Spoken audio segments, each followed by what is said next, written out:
Bonjour à tous. Alors, j'attends mon collègue Thomas qui va nous rejoindre.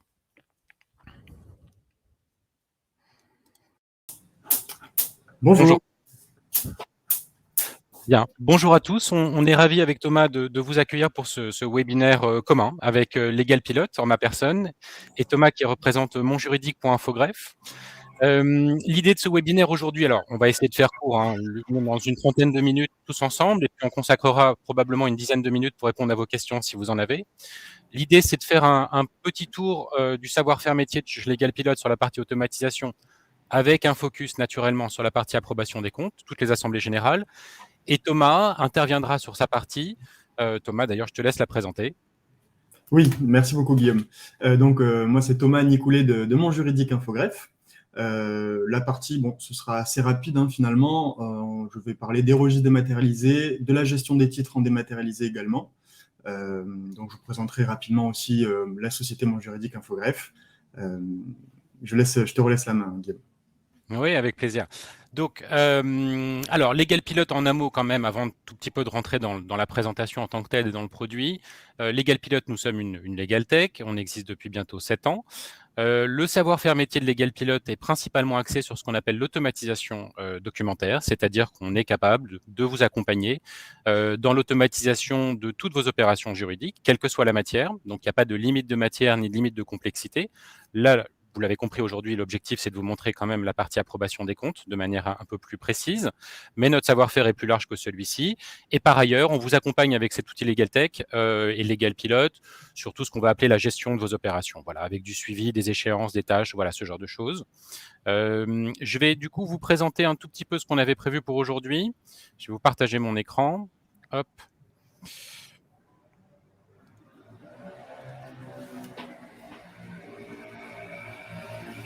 Voilà.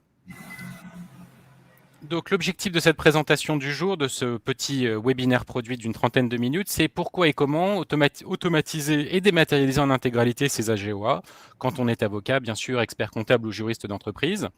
On a prévu un plan, voilà, en 45 minutes, tout compris, hein, pas d'inquiétude. Voilà, on a pris ces 5 premières minutes déjà pour nous présenter, moi et Thomas. Je vais vous parler tout de suite un petit peu du pourquoi, du comment, pourquoi on automatise et pourquoi on dématérialise au sens large du terme. Prendre quelques minutes, bien sûr, pour vous présenter la solution Legal Pilote et cet outil qui va vous permettre d'automatiser les AGOA. Et puis derrière, Thomas reprendra la main pour vous présenter sa solution. Et comme je vous l'indiquais, on a prévu voilà, une grande dizaine de minutes pour répondre à vos questions, même un peu plus. On va essayer de faire plus court sur la partie produit. Pourquoi automatiser? Alors, bon, c'est un peu un grand sujet. J'ai essayé de le synthétiser en 3 grandes briques de gouvernance dans un cabinet.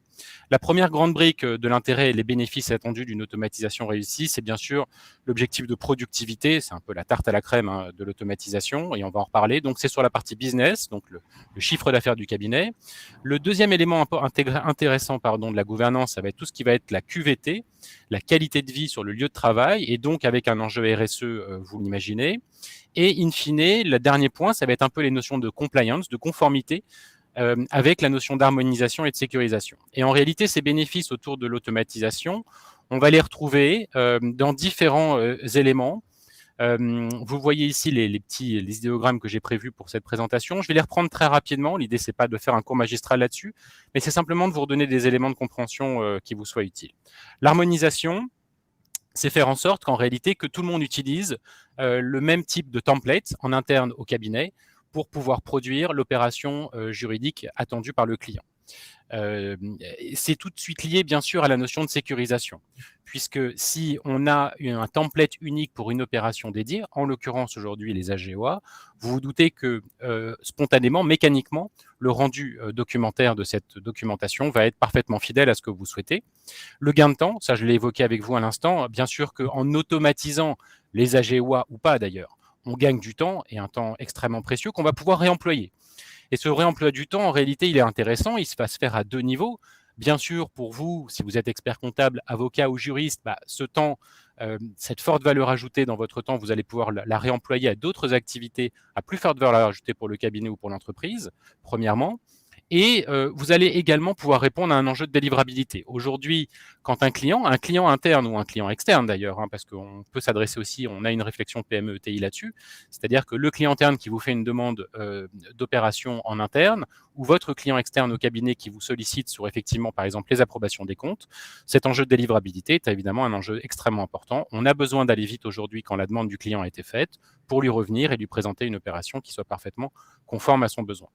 L'enjeu de facturation aussi, bien sûr, parce qu'en automatisant, on gagne du temps, donc on peut faire évoluer son modèle de facturation au sein du cabinet, notamment avec un système de forfait, qui peut être intéressant aussi en termes de transparence et d'accompagnement client.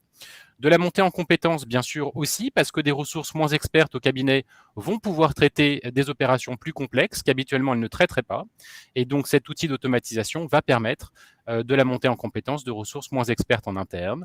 De la formation et de la productivité, là, c'est pour vos jeunes collaborateurs, ceux qui vont rejoindre l'entreprise ou le cabinet et que vous allez souhaiter pouvoir former, onboarder sur la manière avec laquelle ils vont pouvoir travailler pour vous. Là, l'idée, bien évidemment, c'est qu'en leur mettant à disposition des templates, des métamodèles, des modèles d'opération déjà sécurisés par vos soins avec les services Legal Pilote, vous allez pouvoir les former beaucoup plus rapidement et ils vont pouvoir monter en productivité de manière beaucoup plus rapide, évidemment. Et enfin, la continuité de l'activité, parce que de manière générale, en automatisant toute ou partie de certaines opérations les plus récurrentes du cabinet, vous allez bien sûr pouvoir les sécuriser et donc potentiellement, dans l'hypothèse d'un défaut d'un associé ou quelqu'un d'une ressource experte qui partirait du cabinet, vous allez pouvoir continuer à traiter ces sujets-là de manière tout à fait qualitative, en assurant, au moins pendant une période transitoire suffisamment longue, l'ensemble des besoins de vos clients. Du coup, je vais sortir de ça. C'est mon petit moment. Pardon. Hop, je te redonne la main peut-être, Thomas, pour que tu nous parles un petit peu. Hop, je vais enlever ça. Je te prie de m'excuser. Pas de souci. Voilà. Je te redonne la main peut-être toi pour que tu nous parles un petit peu de la démat des registres et comment toi tu vois ces sujets-là chez monjuridique.infogreffe. Très bien. Alors, je vais à mon tour partager mon écran. Hop, je partage tout l'écran. Voilà. Est-ce que vous voyez bien mon écran? Oui, on voit très bien. Alors, en quelques mots, finalement, Mon Juridique Infogreffe a à peu près 4 ans maintenant. Donc, la société a été créée finalement dans un contexte de déclin du papier, notamment suite à 2 décrets importants, celui de 2018 et celui de 2019. Ces décrets, finalement, c'est ceux qui sont à la base des 2 principaux modules qu'il y a sur Mon Juridique Infogreffe. Alors, pour rappel, Mon Juridique Infogreffe est une filiale officielle d'Infogreffe. Donc, au départ, nous avions un partenariat exclusif avec Infogreffe. Et depuis le début d'année, début 2023, donc, Infogreffe est entré au capital de la société. Donc, cela amène pas mal d'avantages, notamment la crédibilité de ce que peut être Infogreffe, l'appui notamment aussi financier, mais on garde aussi tous les avantages de la startup, avec notamment l'agilité, on a notre propre plateforme, on a notre propre service support. Voilà, donc ça, c'est aussi très important. Donc, je vous disais, voilà, les 2 principaux modules sur la solution, je vous les détaillerai ensuite dans une rapide démonstration, sont basés notamment, donc le premier se base sur le décret de 2018. Ce décret, finalement, autorise la gestion et la tenue des registres de mouvement de titres en dématérialisé. Donc, quelques contraintes, entre guillemets, pour que votre registre dématérialisé ait une réelle valeur juridique, la même que le papier d'ailleurs. Il faut que chaque mouvement de titre que vous entrez dans la solution soit ancré dans un DIP. Un DIP, c'est un dispositif, vous pouvez le voir ici, voilà, c'est un dispositif d'enregistrement électronique partagé. Donc aujourd'hui, la technologie la plus fiable reste la blockchain. Donc nous avons développé notre propre blockchain privée française. Il faut savoir qu'on est une des plus grosses blockchains d'Europe. On gère à peu près 90 milliards d'actifs de sociétés sur la solution. Et donc, c'est grâce à cette blockchain, finalement, qu'on va pouvoir dématérialiser les registres de mouvement de titres et finalement qu'ils aient une réelle valeur juridique en démat. Ensuite, on a le second module qui, lui, va se baser sur un décret différent, le décret de 2019. Donc là, ça fonctionne un petit peu différemment. Il n'y a pas de blockchain qui est imposée pour la tenue de ces registres légaux obligatoires. On parle généralement des registres d'assemblée générale, mais ça peut être voilà, tous les registres de délibération, tous les registres de décision, tous les registres de présence également. Et donc là, finalement, on va fonctionner par un enregistrement et un horodatage. Voilà. Si vous souhaitez vraiment ne plus du tout avoir de papier, dans ces cas-là, il vous faut signer les PV en électronique. Donc, il faut absolument que la signature soit avancée et qu'elle réponde aux normes EIDAS, ce sont les normes européennes de la signature électronique avancée. Dans ces cas-là, vous n'aurez aucun papier à conserver. Si cependant, vous faites encore signer certains de vos PV à la main, tout simplement, il se peut qu'il y ait encore des clients réticents ou autres, eh bien, vous avez la possibilité de scanner ces PV, de les insérer dans le registre dématérialisé, mais par contre, il vous faut conserver l'original, le PV original qui reste le papier, bien sûr, si jamais vous l'avez signé à la main. Donc voilà pour un petit résumé rapide des deux principaux modules, vous l'avez compris, qui se basent chacun sur un décret différent. Le fait qu'il n'y ait pas de blockchain sur le module des registres légaux obligatoires permet finalement de garder une certaine flexibilité. Je vous montrerai par la suite, mais la solution ne va pas vous bloquer finalement. Si jamais vous souhaitez garder les mêmes pratiques que vous aviez sur le papier, parfois on peut se retrouver avec un PV qui a été rédigé par exemple par un notaire d'un client que vous auriez en commun, mais ce PV, on vous le montre qu'en 2023, une fois que vous avez tenu à jour le registre. Donc comment faire pour intégrer ce PV de 2018 finalement entre deux sous-PV? Eh bien là, la solution le permet. Donc c'est là où c'est aussi assez intéressant à ce niveau-là. Je te redonne la main, Guillaume. Je pense que tu vas pouvoir faire une petite démonstration de Legal Pilote et ensuite je pourrai faire une rapide démonstration de la solution Mon Juridique Infogreffe. Oui, merci Thomas. Effectivement, je vais vous présenter un petit peu la solution. Juste vous redire un tout petit peu comment nous on imaginait les choses avec Thomas aujourd'hui, c'est-à-dire que vous le comprenez, Legal Pilote va vous accompagner sur l'automatisation de votre documentation juridique, quel que soit le type d'opération, avec un focus aujourd'hui, vous l'avez compris, AGOA. Et derrière, les équipes de Mon Juridique Infogreffe vont vous accompagner sur la dématérialisation des registres. Donc c'est parfaitement complémentaire. On vous reparlera aussi potentiellement in fine voilà, de la collaboration avec monjuridique.infogreffe. Ce qu'il faut retenir ici, c'est que ces deux solutions-là vont pouvoir parfaitement s'imbriquer l'une avec l'autre, avec dans l'idée, in fine, bien sûr, de pouvoir vous permettre de gagner du temps et de sécuriser toute la chaîne de valeur sur ce type de dossier pour vos clients. Je vais vous repartager mon écran quelques instants pour vous montrer un petit peu cette solution Legal Pilote. Hop. Voilà. Hop. Alors, pourquoi je ne peux pas vous partager mon onglet? Je ne sais pas. Je vais le faire d'ici. Il faut que j'arrête mon partage alors. Non, je pense que tu l'as fait déjà. C'est moi qui n'ai pas bien fait, mais c'est pas grave. Est-ce que vous voyez bien ce que j'ai à l'écran? Alors, pour l'instant, ça mouline. Oui, c'est bon, on voit bien. Oui, je te remercie Thomas. Voilà, ici vous avez un environnement de démonstration, donc voilà, qui ne reprend pas évidemment l'environnement de travail qui serait le vôtre demain, mais l'idée ici est simplement de vous dire plusieurs choses. Vous allez retrouver toute votre banque de modèles d'opérations. Donc là, bien sûr, je vais vous montrer un petit peu les AGOA, quelques minutes, mais on pourrait tout à fait imaginer ici que vous retrouveriez l'ensemble des opérations juridiques que vous auriez automatisées avec Legal Pilote. Vous allez avoir ici un système de gestion des documents. Bien sûr, une fois que vous avez produit votre documentation, vous allez pouvoir la modifier, c'est une évidence. Avec un système également de dossiers, avec un système de dossiers permanent que vous pourrez intégrer le cas échéant avec d'autres outils préexistants au sein du cabinet ou au sein de l'entreprise. Un système d'utilisateurs, parce que vous allez pouvoir donner des droits d'accès aux uns et aux autres qui travaillent au sein de la direction juridique ou au sein de votre cabinet d'expertise comptable et ou de votre cabinet d'avocat, en fonction des besoins. Je peux avoir, moi, Guillaume, votre collaborateur, avoir accès aux AGOA et par exemple au secrétariat juridique dématérialisé, pourquoi pas, au sein de l'environnement Legal Pilote, mais un autre de nos collaborateurs pourrait lui avoir accès à du social ou à d'autres matières que vous traitez habituellement au cabinet. Comment ça se passe quand je veux pouvoir générer cette opération d'AGOA? Voilà, je vais pouvoir cliquer sur créer un document. Donc l'outil va aller chercher ce métamodèle qui est intégré dans l'outil. Donc là, il y a différents paramétrages. Je vous en reparlerai peut-être dans un deuxième temps. Ce n'est pas très important ici, mais vous comprenez bien qu'on va pouvoir un tout petit peu customiser, si je puis dire, cet environnement de travail. Alors, plusieurs choses avant de rentrer vraiment dans le dossier. Premier point, l'outil Legal Pilote gère le multitrame. L'idée ici, et donc ce qu'on voit sur la partie AGOA, vous pourriez tout à fait l'avoir dans d'autres opérations qui appellent du multitrame, plusieurs documents. Je pense notamment par exemple à des constitutions. Vous faites une constitution de société. Là, l'idée, c'est que vous n'auriez pas évidemment le rapport spécial et tout ce qui touche à la GOA, mais les statuts de la société, la liste des souscripteurs s'il s'agit d'une SAS, la déclaration de non-condamnation, le procès-verbal de nomination du représentant légal et ainsi de suite. Et tous ces documents-là, ce qui est intéressant dans notre savoir-faire, c'est qu'on va être capable de les automatiser pour vous, de sorte que vous, quand vous allez prendre l'opération, l'outil va aller chercher une fois l'information au bon endroit, le cas échéant dans une base de données qui serait préexistante, et où, ici, c'est tout l'intérêt des AGOA, aller chercher mon fameux fichier EDI, et je vais tout de suite vous le montrer.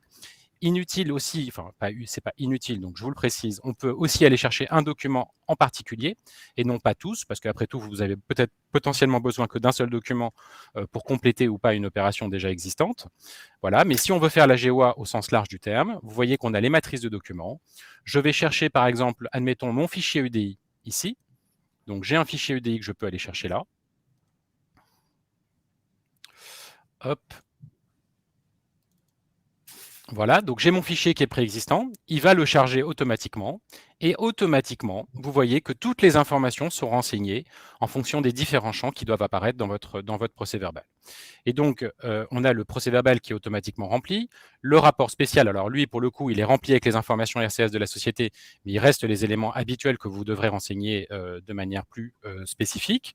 Le rapport de gestion qui reste, lui, pour le coup, le seul environnement que vous devrez compléter de manière complète.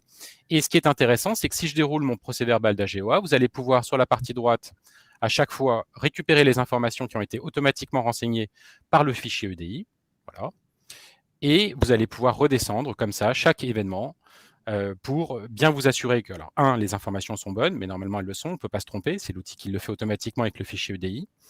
Et il restera certaines informations. Donc, dans le fichier EDI, en réalité, on retrouve 80% des informations dont vous aurez besoin. Il y a certaines informations qui ne sont pas bien reprises par le fichier EDI de manière générale, notamment la partie associée, qui devra être renseignée. Mais là, comme je vous l'indiquais à l'instant, pour peu que les associés soient déjà connus dans une base de données que vous auriez par ailleurs dans un autre de vos environnements digitaux au cabinet ou dans l'entreprise, vous allez pouvoir très facilement appeler les différents éléments de cette base de données-là en renseignant pour peu qu'elles soient déjà associées avec cette base de données-là, vous pourriez les récupérer automatiquement.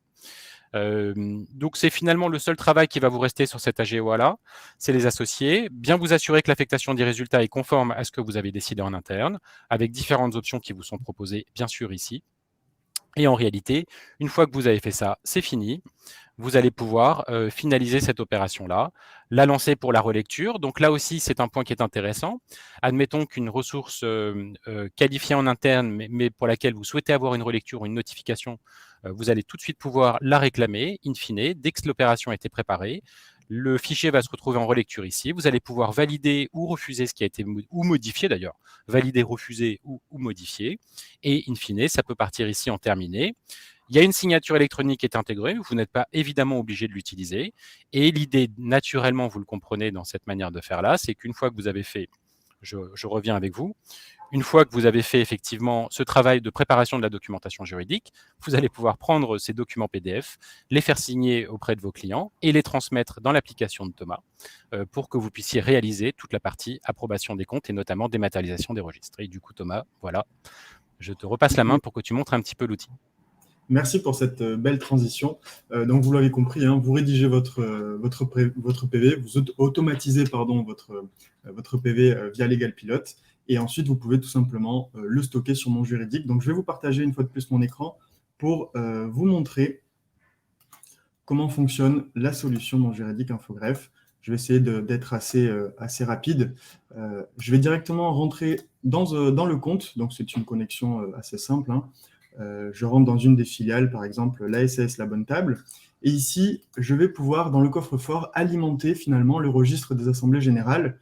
Donc, dans ce dossier, je vais créer des sous-dossiers. Chaque sous-dossier va représenter une AG, par exemple ici, celle du 8 juin.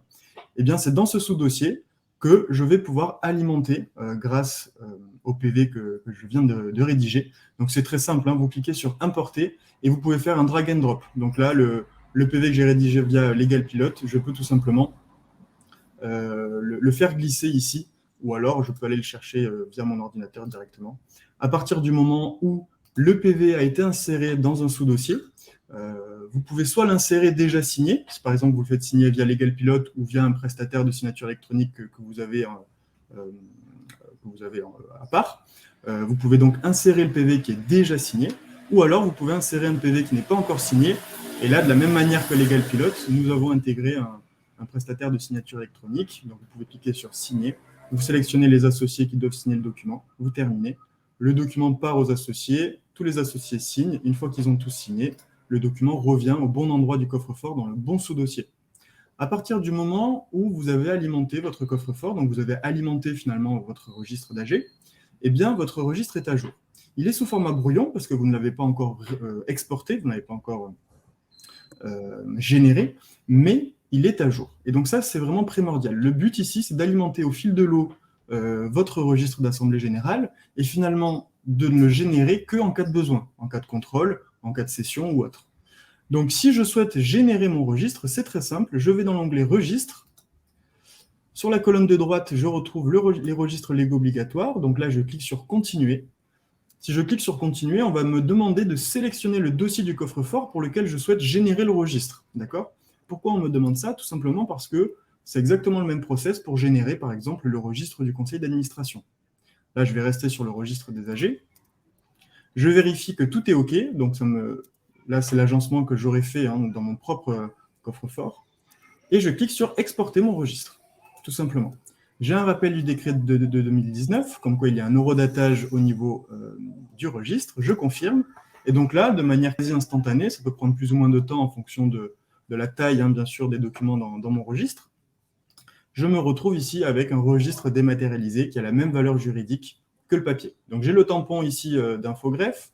Très important, j'ai la validité de preuve ici avec le numéro d'identification unique du registre. Donc ce numéro est primordial, c'est vraiment quelque chose d'indispensable. Il permet de garantir l'unicité du registre, que ce soit en papier ou en démat. Garantir l'unicité du registre est primordial. Donc ce numéro est très important. Il permet également de hacher le document, c'est-à-dire que nous, on a une copie qui est conservée en interne, et donc à la moindre virgule, on sait si le document a été modifié ou non. Et ensuite, vous retrouvez tous vos PV, les uns à la suite des autres, comme ceci, qui sont numérotés, très important, comme ceci. Donc vous voyez, finalement, c'est vraiment très simple, la tenue du registre sur mon juridique infogreffe. Vous rédigez votre PV, vous l'insérez dans le coffre-fort de la société en question. Le but, c'est de tenir à jour au fil de l'eau, d'alimenter au fil de l'eau le registre d'AG, et vous exportez votre registre quand vous en avez besoin. D'accord ? Donc c'est là où c'est très important. J'aimerais vous montrer aussi assez rapidement la gestion des titres. On a aussi un module titre ici, qui va finalement résumer tous les mouvements de titres qui ont été effectués dans la société. Donc pour alimenter ce registre de mouvements de titres, ici c'est très simple. Vous pouvez créer un mouvement qui va dans un premier temps se créer sous format brouillon. Vous voyez, ici, il y a un cadenas rouge. Donc, quand vous allez créer un mouvement, un nantissement, une cession, une souscription à la Constitution, peu importe, il va d'abord se créer sous format de brouillon. Donc, à ce moment-là, le mouvement n'a aucune valeur juridique, puisque vous pouvez toujours le modifier, vous pouvez toujours le supprimer. Vous voyez ici, si je clique dessus, je peux toujours le supprimer, toujours le modifier, et je peux modifier la date de valeur du mouvement. Ça, c'est très important. C'est cette date-là qui s'affichera sur le registre de mouvement de titre. D'accord ? Ce n'est pas la date d'ancrage. Donc là, c'est quand même une donnée assez importante. C'est ce qui vous permet finalement de reprendre un petit peu l'historique, si vous le souhaitez, des mouvements de titre, des registres de mouvements de titre papier. Une fois que j'ai vérifié que la date était bonne, je clique tout simplement sur « Ancrer en blockchain ». J'ai un rappel du décret de 2018, je confirme, et donc là, à partir du moment où je confirme l'ancrage, eh bien, je vais retrouver mon mouvement, cette fois-ci avec un cadenas vert. Donc là, vous l'aurez compris, une fois que le mouvement est ancré en blockchain, je ne peux pas revenir dessus. Je ne peux plus le modifier, plus le supprimer, mais il pourra s'afficher sur le registre de mouvement de titre si je souhaite générer le registre de mouvement de titre. Les mouvements qui sont sous format brouillon ne s'afficheront pas sur le registre de mouvement de titre. Ça, c'est très important. Vous pouvez également, de manière générale, ce que font les utilisateurs, les cabinets d'avocats, les cabinets d'expertise comptable et les directions juridiques, c'est qu'ils créent finalement tous leurs mouvements sous format brouillon, d'accord ? Ils ne les ancrent que en fin d'année, par exemple, ou que quand ils ont besoin réellement du registre de mouvement de titre. Ça évite les erreurs, et on a mis en place une fonctionnalité qui vous permet d'ancrer tous les mouvements d'un seul coup. Voilà, donc c'est vraiment très pratique. Une fois que vous avez finalement ancré tous les mouvements que vous souhaitiez ancrer, eh bien, vous pouvez aller créer, générer le registre de mouvement de titre dans l'onglet registre. Donc là, on retourne dans l'onglet registre. Cette fois-ci, on va aller sur la colonne de gauche, registre de mouvement de titre. Vous pouvez modifier le titre du document, la date. Vous pouvez sélectionner une catégorie, ce qui vous permettra de générer un registre de mouvement de titre catégorie par catégorie, si besoin. Et sinon, vous cliquez sur générer, tout simplement. Et donc là, vous retrouvez votre RMT dématérialisé qui se présente sous cette forme. Vous voyez ici, je ne sais pas si vous voyez bien, je vais zoomer un petit peu. Chaque ligne ici représente un mouvement. Donc là, par exemple, ici, le mouvement numéro 11, la date de valeur est bien au 19 août, la nature du mouvement. Vous avez ensuite le type de titre, l'émetteur, le bénéficiaire, la quantité. Et ici, la colonne commentaire, le cas échéant, si vous souhaitez lier un commentaire, une information importante au mouvement, et si vous souhaitez qu'elle s'affiche sur le registre de mouvement de titre. Donc voilà ici un RMT dématérialisé qui a la même valeur juridique que le papier. À partir du moment où vous alimentez le module titre que je vous ai montré juste avant, ce module titre va lui automatiquement alimenter donc, le registre de mouvement titre que je vous ai montré, une table de capitalisation également, qui est ici dans l'onglet accueil.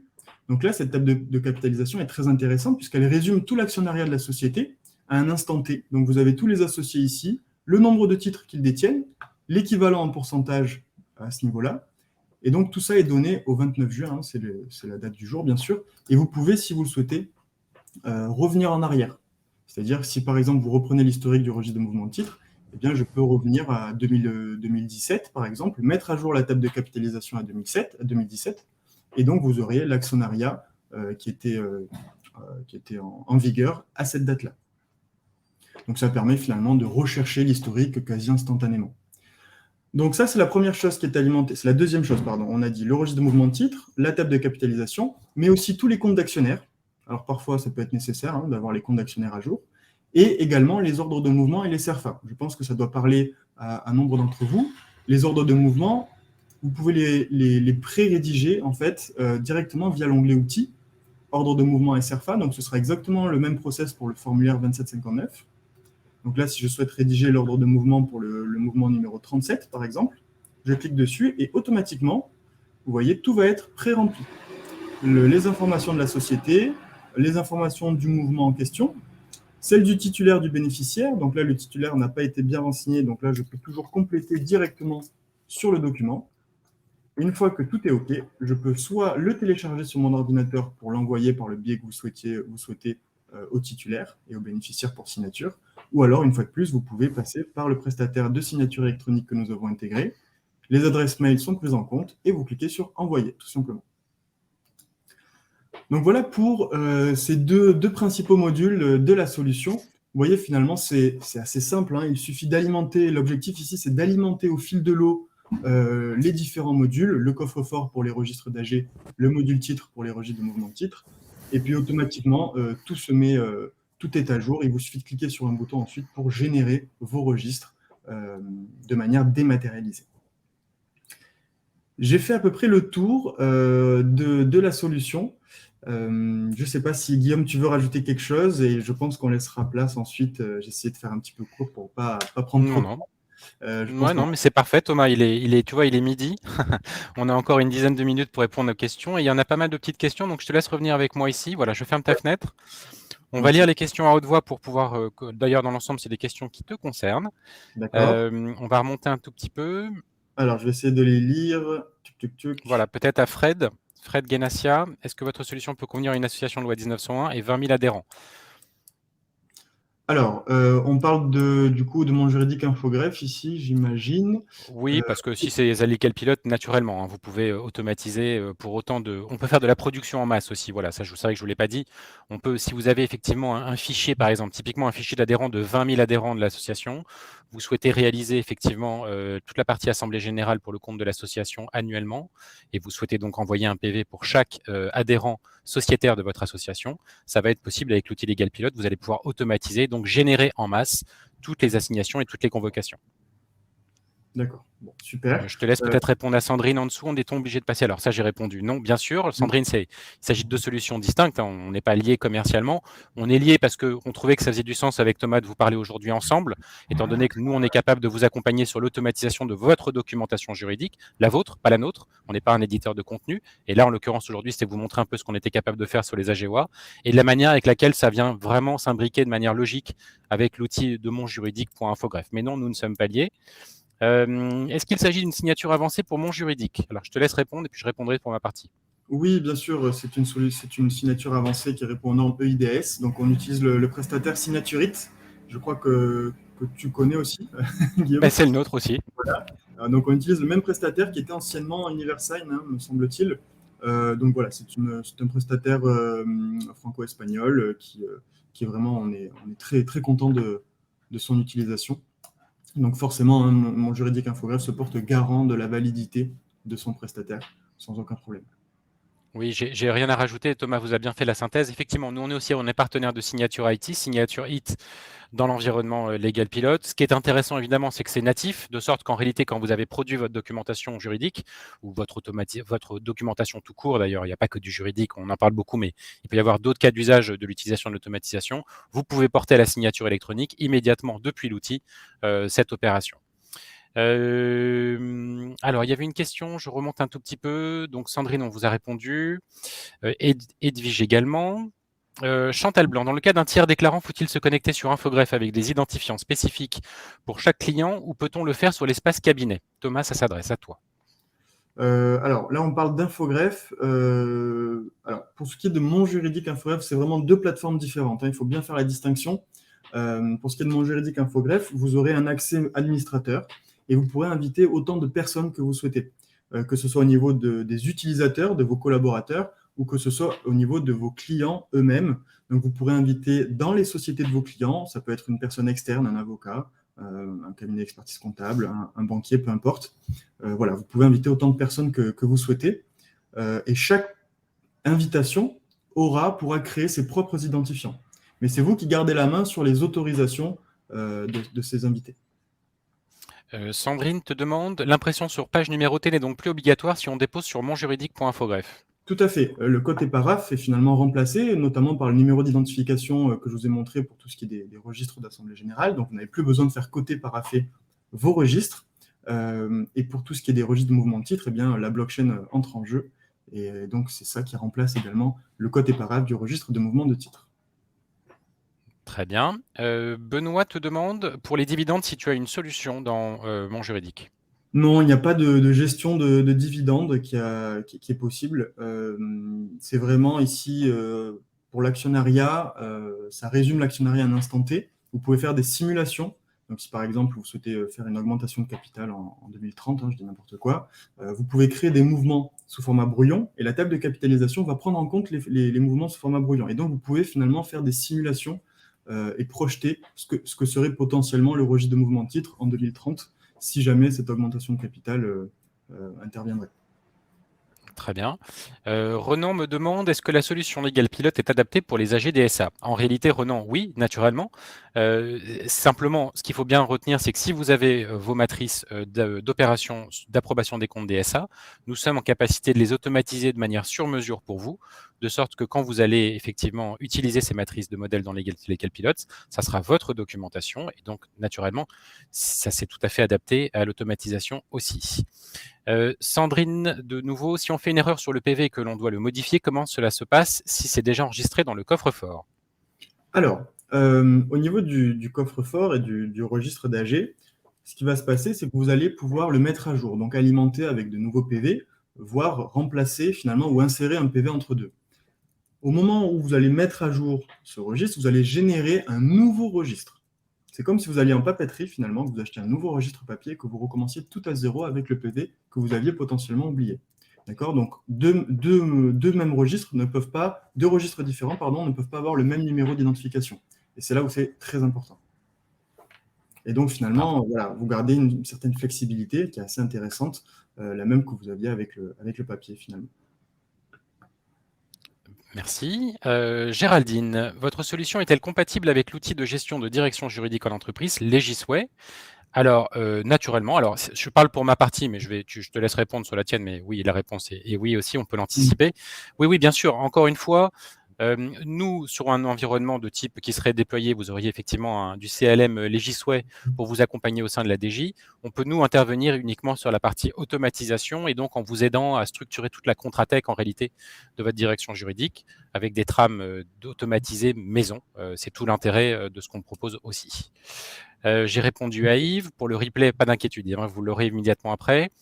Édouard nous demande pourquoi, bonjour, en quoi et dans quelle mesure vous distinguez-vous de vos concurrents français sur le marché? Alors, je ne sais pas à qui s'adresse cette question, Édouard.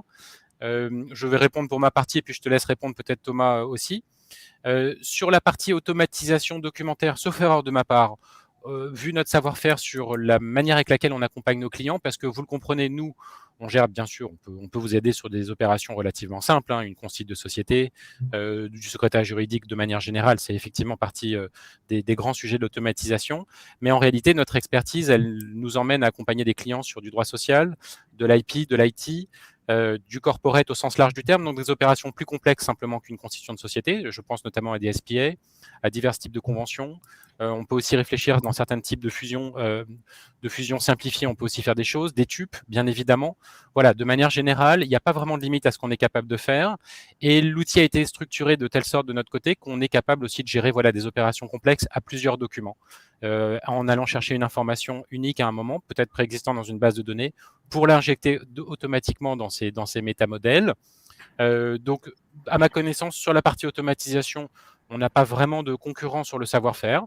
En revanche, vous avez raison, sur la partie Contract Life Management, qui est l'autre partie de notre outil, puisque nous sommes aussi une solution de gestion du cycle de vie des contrats. Il y a différents intervenants sur le marché et dans l'ensemble, on retrouve des fonctionnalités qui sont à peu près communes à tous, avec un module de négociation, un environnement de gestion des échéances, avec un dossier permanent sur lequel vous allez pouvoir fixer des tâches, des échéances pour les collaborateurs, donc très collaboratif, une signature électronique, la partie Contratech où vous allez aussi pouvoir, où vont se déverser tous les contrats de l'entreprise ou du cabinet ou de votre secrétariat, et de sorte que vous allez pouvoir requêter, interroger toute cette base de données-là à n'importe quel moment pour en sortir des reportings en interne, avoir un petit peu d'analyse et de la gouvernance. Voilà. C'est à peu près ce que je peux vous dire là, mais peut-être qu'on peut en reparler de manière plus dédiée, Edouard, si vous le souhaitez. Vous avez mes coordonnées, je serais ravi qu'on puisse en discuter tous les deux. Sandrine te pose encore une question, Thomas. Pour la déclaration de compte annuel, on peut télécharger le procès-verbal et l'envoyer à Infogreffe sans être certifié conforme. Alors, les comptes doivent être faits sur l'INPI depuis 1er janvier 2023, donc c'est vraiment deux choses distinctes. Il faut que vous soyez certifié conforme de votre côté via l'INPI, donc c'est vraiment indépendant de mon juridique Infogreffe. J'aimerais juste rapidement revenir aussi sur la question d'Edouard, puisque... Oui, pardon. Par rapport, non, mais pas de souci. Oui, on a quelques avantages quand même qui nous différencient de la concurrence, même si elle reste, très étroite, si je puis dire. Les CABIS. Vous aurez accès aux CABIS en fait en illimité pour chacun de vos clients, pour toutes les sociétés pour lesquelles vous aurez un abonnement sur mon juridique Infogreffe, vous aurez un accès aux CABIS gratuits et illimité. Donc c'est des CABIS qui sont mis à jour de la veille. Donc voilà, ça c'est un petit plus qui est assez intéressant. Grâce à Infogreffe, finalement, la pérennité dans le temps est quasi garantie à vie sur des dizaines et des dizaines d'années. Donc, c'est aussi ça un des avantages. Toutes les données sont stockées dans des serveurs souverains français. Donc, on a 2 sauvegardes quotidiennes qui s'effectuent à 2 endroits différents. Et on a un 3e backup qui est à Francfort, en Allemagne. Et donc, Infogreffe se porte garant de la sécurité des données qui sont stockées sur mon juridique Infogreffe. Et donc, ça, c'est aussi très important. Quoi qu'il arrive, finalement, mon juridique Infogreffe ne se fera pas racheter par une puissance étrangère, puisqu'elle appartient au greffier. Donc ça, c'est aussi une information importante. Merci Thomas. Donc du coup, Sandrine te posait une autre question. Pour la déclaration de compte annuel, on peut télécharger le procès-verbal et l'envoyer à Infogreffe sans être certifié conforme? Point d'interrogation. Oui, alors j'ai un petit peu répondu déjà tout à l'heure, mais c'est vraiment 2 plateformes différentes. C'est toujours via l'INPI qu'il faut alors l'envoyer à Infogreffe sans être... Si, il faut le certifier conforme. Il faut toujours le certifier conforme. C'est vraiment indépendant de mon juridique Infogreffe. Le dépôt des comptes se fait via l'INPI. Très bien. Benoît nous demande à juste titre quels sont les coûts des solutions proposées. Est-ce que tu veux en dire un mot, Thomas? Oui, tout à fait. Alors nous, ça va dépendre bien sûr du nombre de sociétés que vous aurez sur la solution. Plus vous aurez un nombre de sociétés important, un nombre de filiales important, plus le coût unitaire sera intéressant. on va fonctionner ensuite par module. Là, je vous ai montré les deux principaux modules. Donc, généralement, ce que font les cabinets d'avocats, cabinets d'expertise comptable ou les directions juridiques, c'est que pour toutes leurs filiales, toutes leurs sociétés clientes, ils prennent le module des registres légaux obligatoires. Et pour toutes les SA, SAS pour lesquelles ils souhaitent finalement gérer les registres de mouvement de titres et gérer les titres en dématérialisé, eh bien, ils prennent le module des titres. Le prix varie en fonction du nombre, comme je vous l'ai dit, de sociétés. Donc, n'hésitez pas, si vous le souhaitez, à nous faire une demande précise, comme ça, une demande qui correspond vraiment à vos besoins. Il faudra m'indiquer donc le nombre de sociétés que vous avez dans votre portefeuille. Et comme ça, je pourrais vraiment vous faire une estimation qui correspond vraiment à vos besoins. Pour vous donner un ordre d'idée, le prix le plus fort, si vous avez ne serait-ce qu'entre 2 et 10 sociétés, le prix le plus fort sera de 49 € l'année par société et par module. Donc, vous ne pourrez pas avoir plus cher. Et ça ne fait que décroître au fur et à mesure. Plus vous avez de sociétés, plus le tarif sera intéressant, comme je vous le disais. Très bien, Thomas, merci. En ce qui me concerne, alors, nous, chez Legal Pilot, on a une tarification en fait, qu'on a voulu la plus simple possible, pour être franc. On a voulu sortir un tout petit peu du système de licence, qui n'est pas toujours évident à déployer en interne. Donc, l'idée ici, c'est qu'il y a, en fait, en réalité, un package qui vous est proposé, dans lequel le package intégrant la modélisation sur mesure de l'opération juridique qui fait le plus de sens pour vous en interne. Si c'est une AGOA, pas de difficulté, vous nous communiquez votre documentation juridique. Nos équipes de juristes spécialisés en corporate vont l'automatiser pour vous sur mesure dans l'environnement Legal Pilot. Donc, il s'agit bien de votre documentation et pas de notre documentation. Et après, vous avez accès, avec un certain nombre de licences qui vous sont octroyées d'office, à l'utilisation et aux différentes fonctionnalités que je ne vous ai pas présentées aujourd'hui, ça aurait été un peu trop long, mais donc des fonctionnalités qui sont dédiées à la gestion du contrat. Donc, une brique d'automatisation sur mesure où vous allez retrouver les opérations qui ont été automatisées pour vous, et après des licences qui vous permettent d'utiliser la solution comme vous le souhaitez. Et le package tout intégré est de 3 000 € hors taxe par an. Voilà. Et pour ce tarif-là, vous avez tout ce que je viens de vous décrire. Une opération automatisée clé en main, des licences d'utilisation en interne, jusqu'à hauteur de 5 licences qui sont intégrées, la mise à jour de vos modèles, enfin voilà, différentes choses que je pourrais vous réexpliquer avec grand plaisir si vous souhaitez qu'on en échange en direct.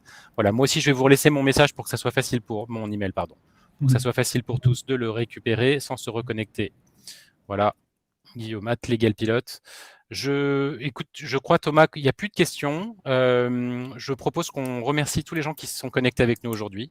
On était ravis d'intervenir avec Thomas. Il est 12h12, donc on est vraiment, on ne peut pas dire qu'on n'a pas fait du timing, on est bien dans les clous. Merci encore pour votre disponibilité à tous. Au plaisir de se reparler de manière un peu plus dédiée. Merci à Thomas de son intervention. Merci à toi, Guillaume. Merci beaucoup. N'hésitez pas à nous contacter par mail si vous avez quelconque question ou si vous souhaitez une offre personnalisée. Juste une petite dernière information. N'hésitez pas surtout à préciser que vous étiez présent à ce webinaire. Vous passerez en priorité sur les demandes et surtout, vous aurez une remise, en tout cas pour ce qui est de Mon Juridique Infogreffe. Je ne sais pas si, Guillaume, Si, on fera aussi un petit geste commercial à tous les gens qui prendront attache avec moi directement. Donc, je serai évidemment ravi de faire ça aussi. N'hésitez pas à dire que vous étiez présent lors de ce webinaire. Allez, très belle journée à tous. Au plaisir de vous reparler très prochainement. Au revoir. Merci beaucoup. Au revoir.